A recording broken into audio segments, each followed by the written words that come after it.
Filipenses, o capítulo 1, leremos o verso 1.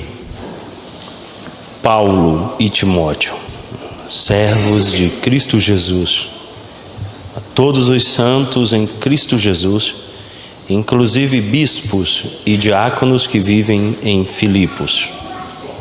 Vamos orar. Senhor, esta é a santa palavra que tomamos agora para instrução, edificação e consolo, bem como para nossa exortação e admoestação na fé. É o que nós oramos, Pai, em nome de Cristo Jesus. Amém. Então, Filipenses, a alegria de viver em Cristo. Essa epístola ela é composta de 4 capítulos e 104 versos. É uma epístola pequena. Paulo ele escreve de uma prisão romana. Ele estava preso e de lá, então ele escreve essa epístola aos Filipenses, respondendo àquela amada igreja. A carta chama os leitores a assemelhar-se a Cristo. Esse é o propósito apresentado ali por Paulo. A pergunta que surge é: como tornar-se mais parecido com Cristo? De que forma podemos nos assemelhar a Ele? A resposta dada por Paulo é: conhecer Cristo nos seus sofrimentos de morte e no poder da sua ressurreição. Eu quero ler com vocês o capítulo 3, o verso 10 de Filipenses. Filipenses, capítulo 3, o verso 10. Para o conhecer e o poder da sua ressurreição e a comunhão dos seus sofrimentos, conformando-me com ele na sua morte. Paulo, mais à frente, veremos, vai falar muito desse ato de nos tornarmos semelhantes ao Senhor, e no verso 10, eu acredito é o ápice dessa epístola. No capítulo 3 ele diz: para o conhecer e o poder da sua ressurreição e a comunhão dos seus sofrimentos, conformando-me com ele na sua morte. A resposta então de Paulo a como tornar-se semelhante a Cristo está nesse ato de conhecer Cristo nos seus sofrimentos e morte e no poder da sua ressurreição. Isso, claro, dá origem então à doutrina presbiteriana dos sacramentos como meio de graça. Tanto o batismo como a Santa Ceia nos fazem experimentar e nos conformar ao sofrimento da morte e experimentar a ressurreição. Negamos o que creem os evangélicos, que o batismo seja um memorial ou que o batismo represente a morte e o sepultamento. Ele fala dos sofrimentos da morte e da ressurreição. O próprio apóstolo Paulo, quando escreve à igreja de Corinto, declara que se não tivesse acontecido ressurreição, não haveria fé. Ela seria vazia, vã, sem sentido e significado. A fé reformada, portanto, defende a ideia de que o cristianismo está baseado na ressurreição. É ali que está o poder.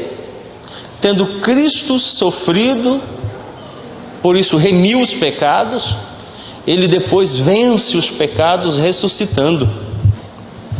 A epístola nos mostra que Cristo e o próprio Cristo em sua obra nos é dado como um padrão de renúncia própria e humilhação que sempre deve caracterizar os seus seguidores. Tem 2 palavras aqui que estão fora, não do nosso dicionário. Vocês sabem o significado, é por isso que vocês renegam esta verdade. É a palavra renúncia e humilhação. Por sabermos o que significam e termos um entendimento bem claro do que são, é que nós não as praticamos. A epístola de Paulo aos Filipenses vai nos conduzir na ideia da renúncia pessoal, do que somos, de perca, diminuir-se, de humilhar-se quebrantando-se, padecendo, tendo percas, e assim sermos caracterizados como discípulos ou seguidores de Cristo. O cristianismo, de fato, é esta religião de renúncia e de humilhação. É o que o nosso mestre nos ensina em sua própria vida. É a experiência pessoal dele nos seus 3 anos de ministério. E é isso que Paulo vai apresentar aos leitores da Epístola aos Filipenses. Essa, sem dúvida, uma das cartas mais pessoais de Paulo. Ele fala muito do eu, do como ele se sente, das suas dores e alegrias pessoais. Mas precisamos entender a quem Paulo está falando. A cidade de Filipos se chamara anteriormente Crenides.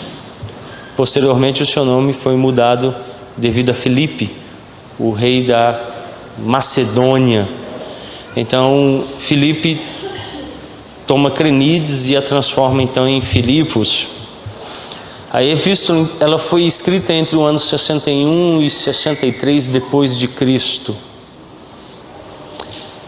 Acreditamos que Paulo, ao ter recebido a visita do seu companheiro, como ele bem o declara nessa epístola, Epafrodito, que foi enviado como um dos líderes da igreja em Filipos, 3 meses ou mais depois dessa visita, ele então compõe essa carta que agora é alvo dos nossos estudos ao domingo de manhã. Enquanto achava-se preso, então Paulo recebeu a visita de Epafrodito, um grande líder da igreja em Filipos. E ele, a partir dessa visita, elabora essa resposta, essa carta. E aí o verso 1 vem: Paulo e Timóteo, servos de Jesus Cristo, a todos os santos em Cristo Jesus, inclusive bispos e diáconos que vivem em Filipos. A primeira característica então que descreve Paulo nesta epístola é a de servo de Cristo. E isso é o nosso primeiro pensamento esta manhã: servos de Cristo. Paulo não se apresenta como em outras epístolas suas como apóstolo, mas como servo. E o que qualifica esse estado de quem ele é? Servo de Cristo. É isso que o faz. Ele não é só um escravo, não é só um servo. Isso era comum naquela época. Mas o que o qualifica nesse estado de servo é que ele é de Cristo. Ele pertence a Cristo, ele está ligado a Cristo. Ele tira fora o título que anteriormente o caracterizava de apóstolo. Isso está presente em muitas das suas epístolas. E ele então não se identifica como apóstolo, mas ele começa como um servo. Isso, meus irmãos, entendam, não fazia diferença nenhuma a quem ele escrevia. As pessoas lá da igreja em Filipos sabiam muito bem que era um doulos, um servo, um escravo. Mas o que diferencia Paulo e Timóteo na introdução dessa epístola é de quem eles são escravos. Uma verdade bem clara, João Calvino trabalhou isso de forma proeminente nos seus escritos, que nós somos por natureza servos do nosso coração. Daí então vem a expressão ídolos do coração. A sede da nossa vontade, nosso coração, ela elabora diariamente ídolos. Ela constrói diariamente deuses aos quais vamos nos dobrar. Esses deuses, esses ídolos devem ser servidos e adorados. Vai desde a esposa, ou os filhos, ou o trabalho, ou um cargo.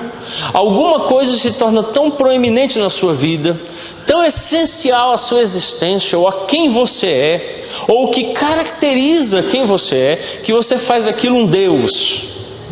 E então você o serve, você o adora. E você se torna então literalmente um escravo de alguma coisa. E eu deixo o espaço aí para você preencher. E você então sabe que você tem sido escravo de algo, tem servido a alguma coisa. E então Paulo começa dizendo: nós somos servos. Ele abre mão da sua identidade como apóstolo e apresenta-se como servo. Paulo não se apresenta como em outras de suas epístolas como apóstolo, mas como servo. E o que qualifica esse estado é de quem ele é servo. Ele diz: de Cristo. Meus irmãos, o que qualifica a sua servidão? É o empenho que você tem em adquirir riquezas. Eu não estou dizendo que trabalhar ou possuir bens é pecaminoso ou é pecado. Eu estou dizendo que tornar isso um Deus da sua vida e fazer um escravo de você é pecaminoso. É como você alimenta os seus desejos, as suas vontades, e literalmente é conduzido por isso.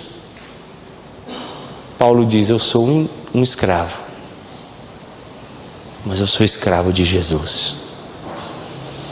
A sua servidão e de Timóteo tem um propósito: todos os santos.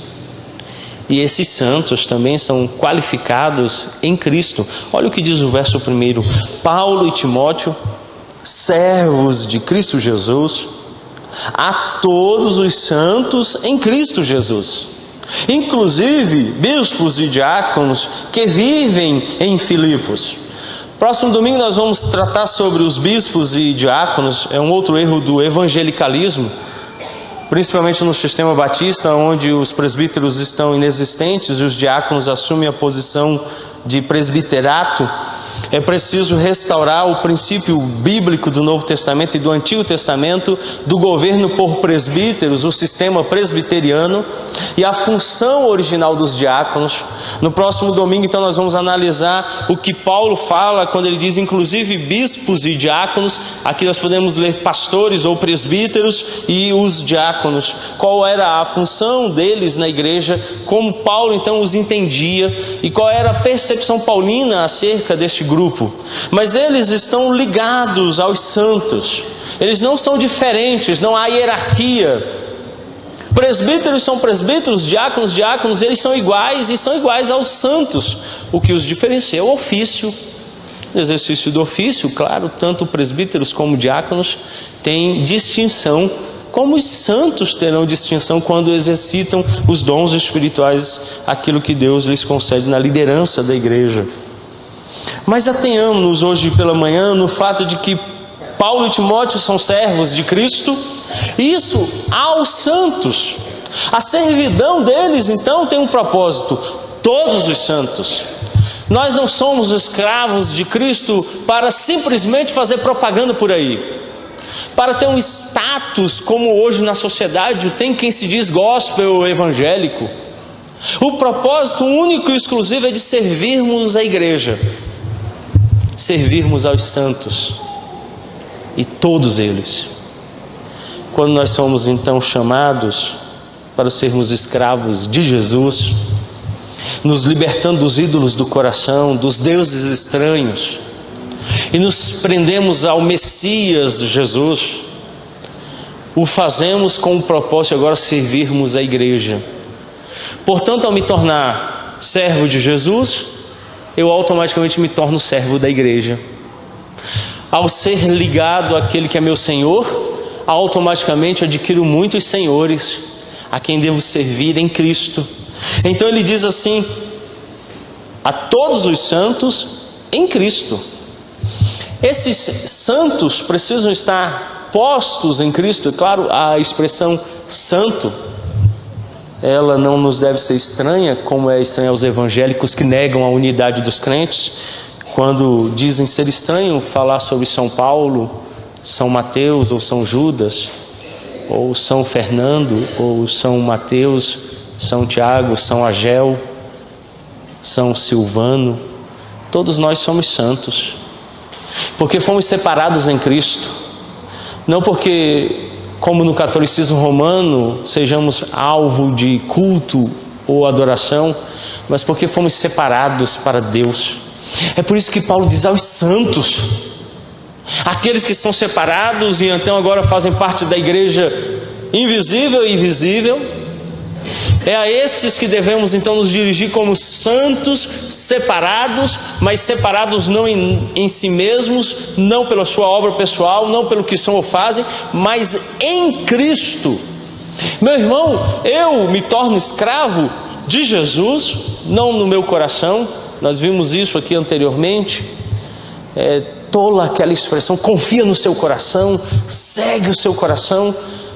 O profeta Jeremias declara de forma veemente no seu escrito de que o coração do homem é desesperadamente enganoso e corrupto. Ele o qualifica como algo desespero, ele busca, ele caminha nessa direção. Então não posso confiar nele. É por isso que eu sou vendido a Cristo e por Ele comprado em preço de sangue e me torno escravo dele. E quando me torno então escravo dele, Ele me chama para servir os santos. Mas só aqueles que estão em Cristo. Se alguém está fora de Cristo, se alguém não pertence a Cristo, se alguém não tem a Cristo, ele não é alvo do serviço daqueles que são escravos do Senhor. Então ele, claro, vai se sentir abandonado, desprezado.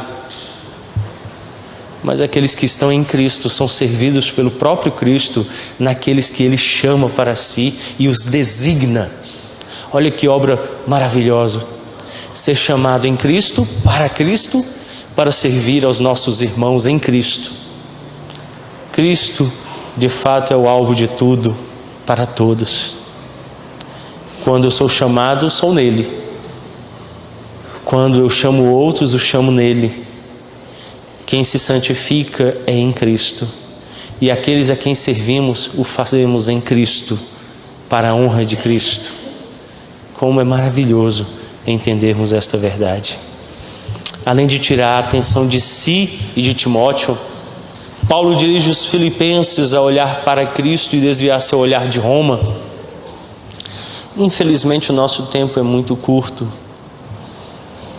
E hoje não foi possível fazermos uma introdução tão profunda, mas no próximo domingo eu quero fazer uma introdução um pouco maior. É preciso entender a geografia e a política de Filipos para entender a epístola. Então no próximo domingo nós vamos nos deter em alguns minutos no mapa da região, a situação histórica da época e política, para compreendermos o porquê Paulo fala aos filipenses como ele fala. Mas hoje já é possível termos um pouco dessa compreensão quando nós pensamos que Paulo quer tirar o olhar de Filipenses dos romanos. Era uma cidade romana muito conhecida, a cidade de Filipos. Os cidadãos tinham orgulho de serem romanos. Muitos dos heróis de guerra romanos, dos strategoi, e depois isso vai dar origem à palavra estratégia, mas strategoi no grego, quando transliterada para a língua latina, que era a língua dos romanos, falava de 2 generais, ou a ideia de um comandante civil. Era uma espécie de policial na época. Eles eram então aqueles que tinham servido o exército romano e tinham então agora recebido do imperador um prêmio, a capacidade de escolher uma porção de terra e ali se tornarem proprietários dela, vivendo ali livres de imposto, livres de algemas romanas, porque eram cidadãos romanos condecorados pelo imperador. César tinha premiado esses homens, e a cidade então era composta em sua maioria por esses homens que tinham servido no exército, esses estrategós, que agora tinham proeminência. A cidade então adorava e servia a César. Era muito comum que ali o povo homenageasse e honrasse o nome do imperador como um deus. E então Paulo agora se apresenta, também ele cidadão romano, e chama os filipenses a deixar de olhar para o falso imperador Deus e olhar para Jesus Cristo, deixar Roma de lado e olhar para a cidade celestial, e olhar para o prêmio da soberana vocação em Cristo Jesus. E aí vem o segundo ponto. Além de Ele ter nos chamado para sermos servos de Cristo, Ele diz que isso é feito em Cristo. A maneira preferida de Paulo descrever nossa união com Cristo é usando o termo em Cristo. Esta é outra doutrina presbiteriana, que é desconhecida da fé evangélica e negada inclusive. Nós estamos unidos misticamente com Cristo. É por isso que ele disse em João capítulo 6 que quem come o pão e bebe o vinho da ceia verdadeiramente come a carne dele e bebe o sangue dele. Claro que não como creem os católicos romanos e os luteranos na transubstanciação nem na consubstanciação, porque ele não está presente nos elementos, mas na fé dos que verdadeiramente comungam.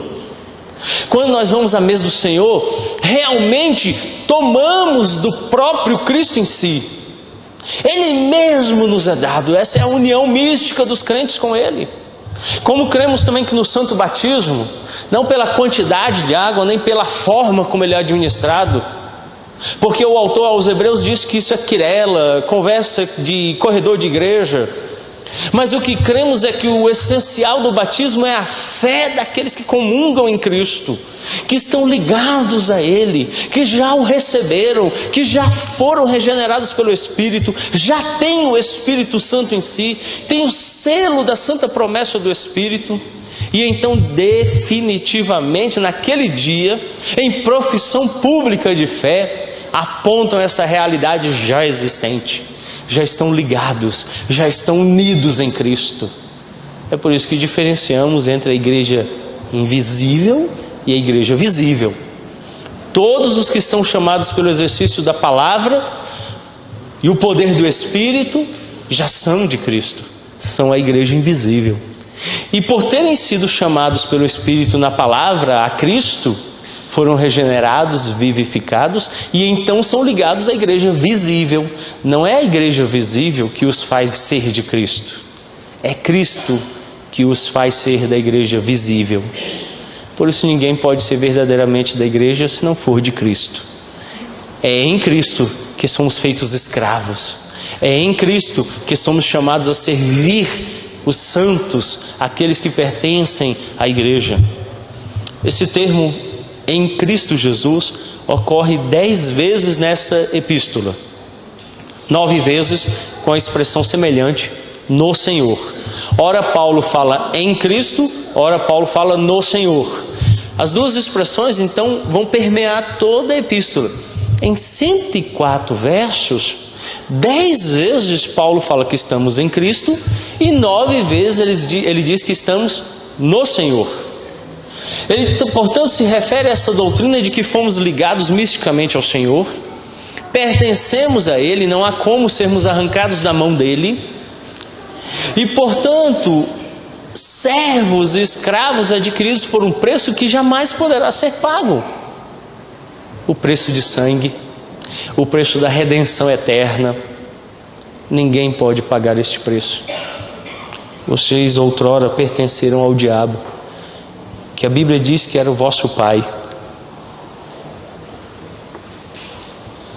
O preço pago também foi de sangue, o sangue derramado de Adão e Eva, que lá no jardim pecaram. E Deus então disse que no dia que pecassem, morte deveria acontecer. E Paulo então no capítulo 5 aos Romanos declara que por meio de um só homem entrou o pecado no mundo e que o salário do pecado é a morte. Mas Adão e Eva, na sua insignificância, não podiam nem sequer oferecer o seu sangue manchado. E o próprio Deus os visita, e o próprio Deus derrama sangue de um animal e os veste, cobrindo-os com este sangue, e os aceita na sua presença. E então institui aquilo que é sombra do sacrifício vindouro, do Cordeiro Pascual, Cristo, que verdadeiramente seria sacrificado e derramaria o seu sangue definitivamente por nós. O sangue dos nossos primeiros pais só nos introduziram no pecado, mas o segundo Adão, pelo seu sangue, nos livra do pecado. Isso é o batismo. Essa é a morte que experimentamos.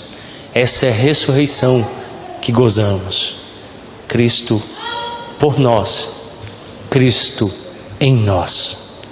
Paulo inicia então a sua epístola aos Filipenses em uma profundidade tão grande, irmãos, que se pudéssemos, gastaríamos toda a nossa vida meditando neste primeiro verso, nessa primeira parte da profundidade de como Cristo nos fez seus e por que Ele nos faz seus. Ora, vimos que somos feitos escravos dele para a glória dele. Por isso somos de Cristo, mas para servirmos aos santos que estão em Cristo. 10 vezes ele diz em Cristo Jesus, 9 vezes ele diz no Senhor. Em Cristo somos o que somos. Assim, nossa servidão é caracterizada por quem é o nosso Senhor. Ele é aquele no qual somos o que somos. Nele fomos feitos escravos. Eu quero que você entenda uma primeira coisa. Paulo está escrevendo dentro de uma prisão romana. Tem 4 epístolas das prisões. Nós já vimos uma delas, que foi a epístola aos Efésios. Agora estamos na epístola de Filipenses. Essa epístola, Paulo escreve quando ele estava na sua pior situação e provavelmente no fim da carreira, porque ele fala da morte nessa epístola com grande profundidade. Ele estava sentindo o cheiro da morte, porque em vários versos ele fala de como é morrer. Mas mesmo assim, não há nenhuma outra epístola onde apareça mais a palavra alegria. E ela não aparece como um sentimento que é consequência de algo. Ela aparece como uma ordem. Paulo por várias vezes vai dizer: sejam alegres. E sabe por que Paulo é alegre? Sabe qual é a alegria dele? Preso a grilhões, correntes de ferro enferrujadas, uma masmorra úmida, fria, ao lado a guarda pretoriana, a única epístola onde Paulo fala dessa guarda, uma relação íntima com seus algozes, que dia e noite vigiavam ele, não com agrado no coração, porque um soldado não queria deixar o fronte de batalha para ficar cuidando de prisioneiro, principalmente um prisioneiro que desprezava César, que não amava Roma e que tinha um outro senhor, um Curios, que não era César, mas era Cristo, um rei que foi crucificado, que não pertencia ao grande império romano, mas se declarava hebreu de hebreus, um judeu, que ainda por cima era de uma nova seita chamada cristianismo, que era acusada de comer o próprio Senhor, porque era isso que praticavam na ceia, quando comiam a carne e o sangue dele,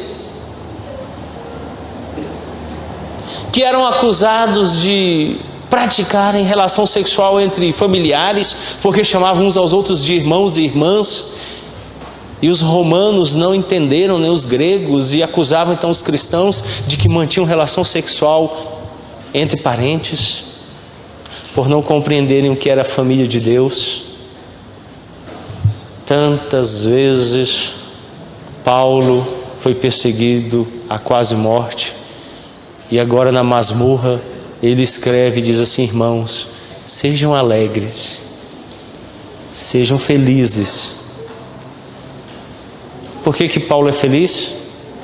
Porque ele está em Cristo, porque ele é escravo de Cristo, porque ele foi comprado para servir a igreja de Cristo. Em uma situação de tão grande angústia, eu não consigo compreender como Paulo podia ter ânimo para escrever estas epístolas e compor grande parte do Novo Testamento em meio a grandes perseguições. Mas quando nós entendemos que ele estava em Cristo, conseguimos ver o que era a sua alegria e o que a compunha. Nele, Cristo, somos feitos servos e dele somos servos. Olha o capítulo 2 de Filipenses, verso 21. Filipenses capítulo 2, verso 21. pois todos eles buscam o que é seu próprio, não o que é de Jesus Cristo. Paulo contrapõe um grupo de pessoas que tenta alcançar a igreja de Filipos e diz: meus irmãos, eles estão buscando o que pertence a eles. Lembra da pergunta inicial? Como eu me torno semelhante a Cristo? Nega a si mesmo e se assemelha a Ele nos seus sofrimentos na cruz, na morte, e se vanglorie na ressurreição. E aí Paulo então no verso 21 encerra dizendo: não o que é de Cristo Jesus. Nós somos servos dele e tudo que buscamos é a glória dele, a alegria dele, tudo para ele. Tudo que você faz, tudo que você é, tudo que você pensa é de Cristo, é para Cristo, glorifica Cristo, serve a Cristo. Será? Paulo então nos conduz, meus irmãos, a entendermos que a nossa servidão é em Cristo e para Cristo. Nele, Cristo, somos feitos servos e dele somos servos. É isso que você precisa entender quando nós começamos essa epístola: ser servo dele e ser servo para ele. Curva sua fronte e vamos orar. Bondoso Deus, obrigado por esta certeza de que somos de Cristo e pertencemos a Cristo. Nós que somos servos, como Paulo e Timóteo, chamados a escravos de Jesus, e o fomos através da sua morte em sofrimento e angústia, bem como pela sua ressurreição, comprados por preço de sangue. Como fomos vendidos em Adão e Eva, agora fomos comprados em Cristo. E além de termos sido então comprados por Ele, somos chamados ao serviço dEle. E esse serviço se caracteriza pelos irmãos em fé, aos quais devemos servir na igreja. Por isso, Paulo e Timóteo, servos de Cristo, aos santos em Cristo. Que todos aqueles que estão em Cristo sejam alvo do nosso serviço, da nossa vida. Bondoso Deus, ajuda-nos para que em Cristo, na obra dele, possamos de fato anular o nosso eu, para que prevaleça a glória do Senhor e o nosso coração seja totalmente servo de Jesus. Isso só é possível quando estamos no Senhor, quando estamos em Cristo. Dar-nos então nos apropriarmos do nosso Senhor completamente e pertencermos então de vida, coração e alma a Ele, para que sejam então os santos servidos por esta graça. É o que nós oramos, Pai, em nome de Cristo Jesus. Amém.